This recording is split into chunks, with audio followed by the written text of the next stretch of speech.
How do you celebrate 70 years of life when, in a single moment, you realize none of it may have been real? I'm 74 years old now, but everything began on my 70th birthday. The day my family gathered around me with smiles that felt rehearsed, voices that trembled just enough to betray something hidden. I remember looking at the candles, thinking about survival, about how rare it felt to reach that age with what I believed was a stable childhood, a known past, a clear identity. What I didn't know was that this birthday wasn't a celebration. It was a countdown. Have you ever felt that strange sensation that everyone in the room knows something you don't? That day, it hung in the air like smoke. The conversations were polite, careful. My sister avoided my eyes. My son kept checking his phone. And my mother's old friend, a woman who had watched me grow up, wouldn't stop staring at me as if she was seeing a ghost. I laughed, made jokes about getting old, about memory fading. The irony still hurts. What haunted me most wasn't what was said, but what wasn't. There was a pause before every answer, a delay that felt intentional. At 70, you start revisiting your life, replaying childhood moments, family stories told over and over until they feel like facts carved in stone. I believed those stories. I trusted the dates, the names, the places. I trusted the people who raised me. That trust would not survive the night. Later, when the guests left and the house fell silent, I noticed something small, almost meaningless at first. An envelope placed carefully on my old desk, not addressed, not sealed.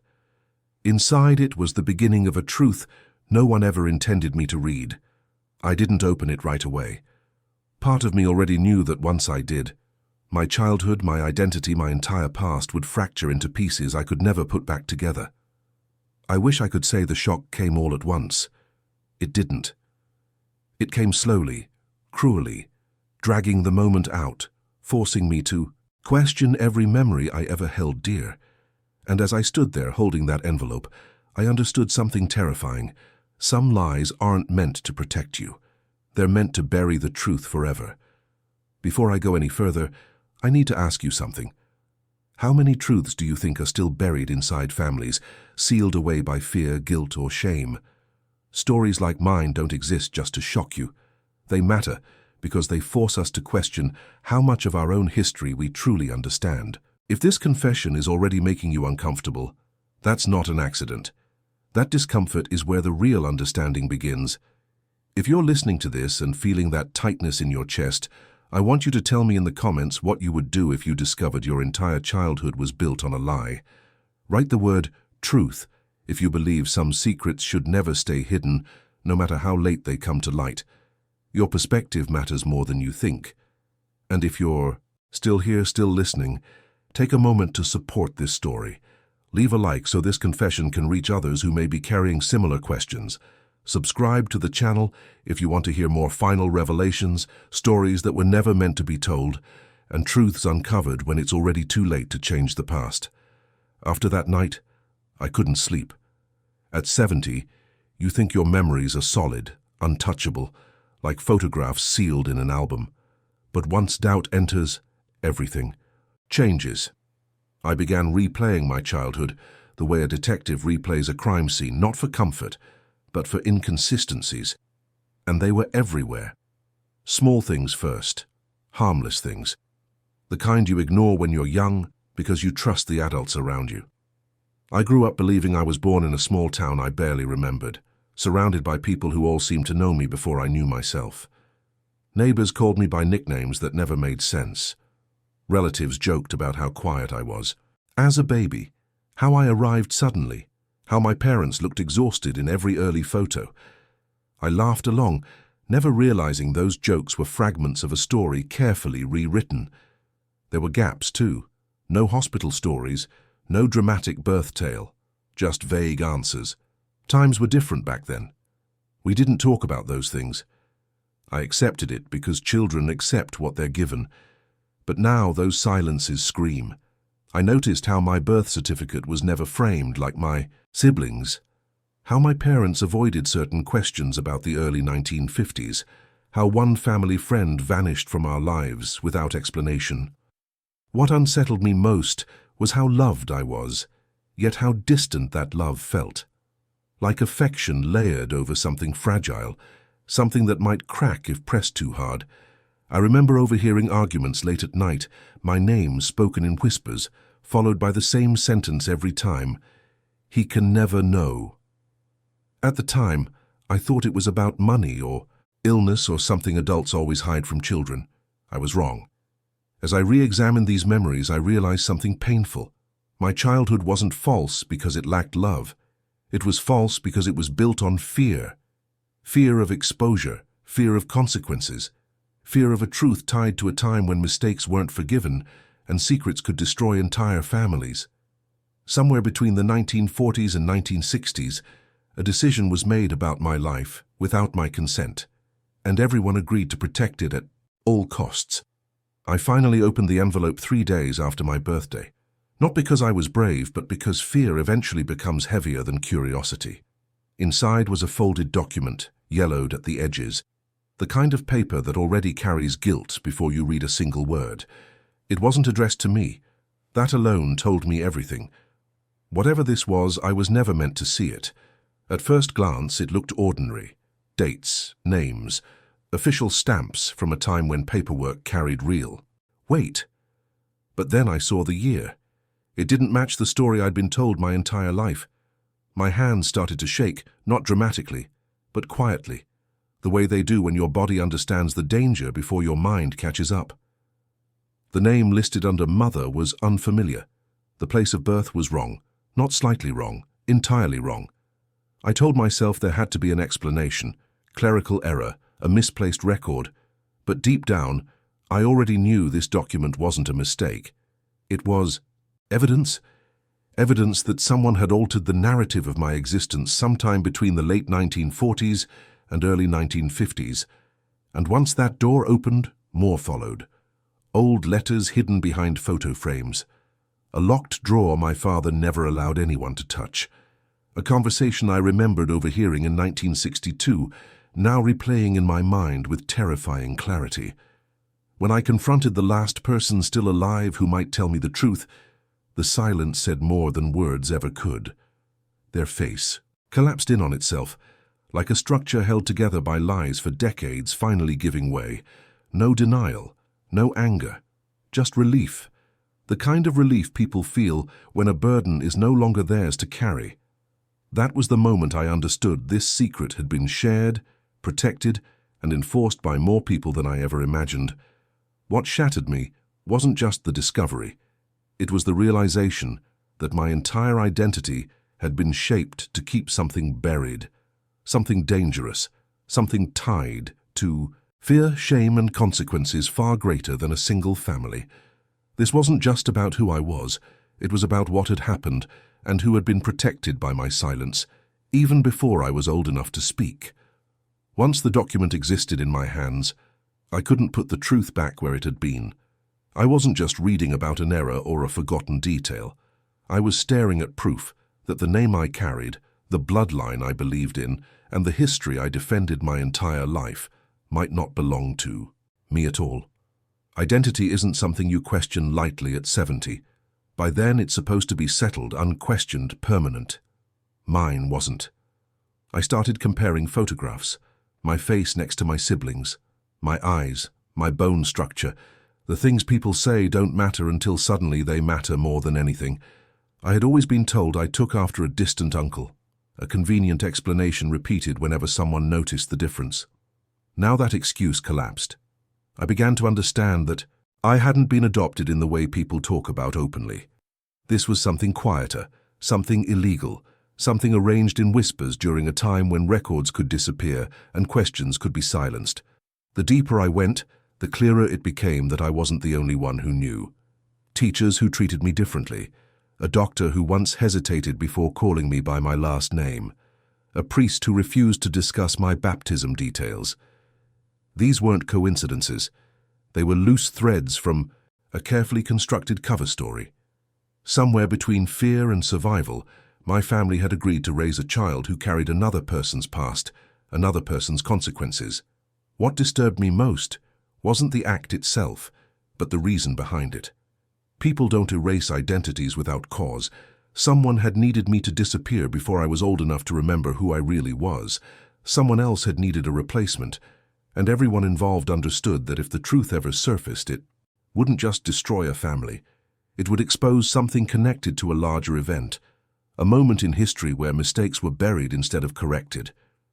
By the time I accepted that my name wasn't mine, I realized something even darker. The person I was supposed to be had a story that never reached adulthood, and my life, every birthday, every memory, had been lived in their shadow. Once I accepted that my identity had been rewritten, the next question became unavoidable. Why go to such extremes? Families can survive scandals, but they don't survive crimes. And what I slowly uncovered was not an act of kindness or desperation, but fear layered on top of guilt, sealed by a decision made when exposure meant prison, disgrace, or worse. This wasn't about protecting a child. It was about protecting adults who had already crossed a line they could never step back from. The truth emerged in fragments, never offered freely. A half sentence here, a trembling pause there. In the late 1940s, someone close to my family had been involved in something that went terribly wrong. An accident, they called it, but accidents don't require forged documents. Accidents don't erase names. What happened involved a child who wasn't supposed to die and a situation that couldn't reach authorities without consequences, spreading far beyond one household. Back then, silence was survival. Police investigations were relentless. Social services were unforgiving. And certain institutions, especially in small communities, preferred order over truth. I learned that a decision was made in a single night. A body was explained away. A story was reshaped, and I was placed into a life that wasn't meant for me, becoming both evidence and distraction at the same time. My existence closed the case without anyone ever asking the right questions. What chilled me was realizing how many people knew, not the full truth, but enough pieces to understand that asking questions would reopen something dangerous. Teachers, doctors, neighbors, even a local official whose signature appeared on more than one altered record. This wasn't just a family secret. It was a community agreement to look the other way, driven by fear of what the truth would expose about that era and the people still alive to answer for it. And the guilt followed me like a shadow I never saw. I carried it unknowingly, benefiting from a silence built on someone else's disappearance. That is the weight of a life, constructed to bury a crime. There is a particular kind of pain that only arrives when discovery comes too late to change anything. At 70, you are not rebuilding a life. You are measuring what remains of it. When the truth finally settled into me, it didn't explode. It sank. Quietly. Permanently. Every memory I revisited carried a second meaning now, like a shadow behind the image I had trusted for decades. I began questioning not just who I was, but how much of my personality had been shaped by a lie. Was my need to please rooted in gratitude for a life I wasn't meant to have? Was my lifelong anxiety a response to secrets I sensed but never understood? Psychologists talk about identity fractures, but they rarely describe what happens when the fracture occurs after a lifetime has already passed. There is no roadmap for mourning a childhood that technically never existed. Sleep became difficult. Not because of fear, but because of questions that had no answers left. Who was the child I replaced? What kind of life would they have lived? Did they have dreams, fears, a voice that was never heard? And worse, did anyone truly grieve them, or was their disappearance simply absorbed into silence for convenience? These thoughts don't arrive gently. They come in waves, usually in the early hours of the morning, when regret feels louder than reason. I tried speaking to professionals. They listened, nodded, offered language for my experience, but language doesn't return. Stolen years. It doesn't untangle the moral confusion of benefiting from someone else's erased existence. I wasn't angry at my parents anymore. Anger requires energy, and guilt drains it. I felt suspended between gratitude and resentment, unable to fully claim either without feeling dishonest. What hurt most was realizing that even if I wanted to confront everyone involved, time had already done its work. Many were gone, others were unreachable. The truth had arrived precisely when Accountability no longer could. And that timing wasn't accidental. It was engineered. I'm telling this now because silence no longer serves anyone. At 74, the fear that once kept this buried has lost its power. What replaces it is urgency. Not for justice, not for revenge, but for truth. A truth that was never meant to survive the people who hid it. I understand now why this secret waited until I was old, tired, and already halfway gone. Youth asks questions. Old age confesses. For decades, my existence was the final seal on a lie. As long as I lived quietly, played my role, and never looked too closely, the past stayed locked. And I did exactly what was expected of me. I married, worked, raised children, paid taxes, voted, smiled in photographs. I became proof that the story worked, that no one needed to ask what really happened in those years after the war, when fear ruled decisions and morality bent under pressure. But carrying a truth this heavy into old age changes how you see the end. Death stops being frightening when you realize you've already lost something more important: identity, origin, the right to know who you were before others decided for you. I don't expect forgiveness for the people involved.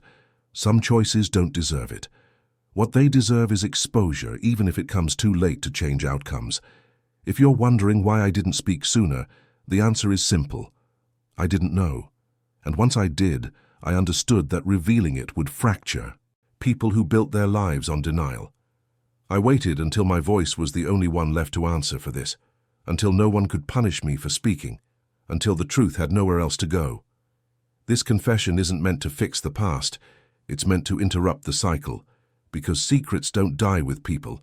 They wait for the next generation to inherit the damage, and I refuse to let this one stay buried any longer. If you're still here, it means this confession reached you. Stories like this aren't easy to hear, and they're even harder to tell. If you made it to the end, I want you to do 3 simple things. First, subscribe to the channel. These stories exist so forgotten truths don't disappear forever, and subscribing helps keep them alive.